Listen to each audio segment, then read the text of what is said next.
எல்லா வீட்லயும் அந்த சூழ்நிலையை மொத்தமா கெடுத்து மிஸ்இன்டர்பிரட் பண்ணி ஒரு ஃபேமிலி கேதரிங்கே நாசமாக்குறதுக்கு ஒரு பெரிய தலை இருக்கும் பாருங்க. அதுக்கு சில நேரத்துல தாய் மாமன்னு பேர் வைப்பாங்க, சில நேரத்துல தருதர மாமன்னு பேர் வைப்பாங்க.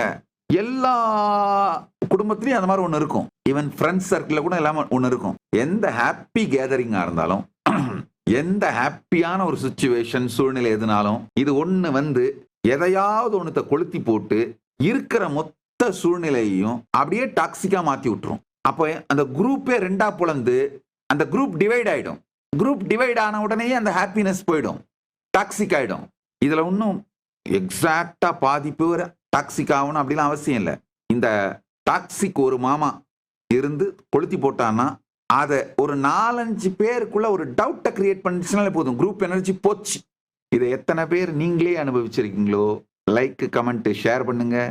உங்க ஃப்ரெண்ட்ஸ் இந்த மாதிரி யார் யாரெல்லாம் அனுபவிச்சிருக்காங்களோ, உங்க ஃப்ரெண்ட்ஸ் யார் யாருக்கெல்லாம் இது எக்ஸாக்டா புரியுமோ அவங்களுக்கு டேக் பண்ணி விடுங்க.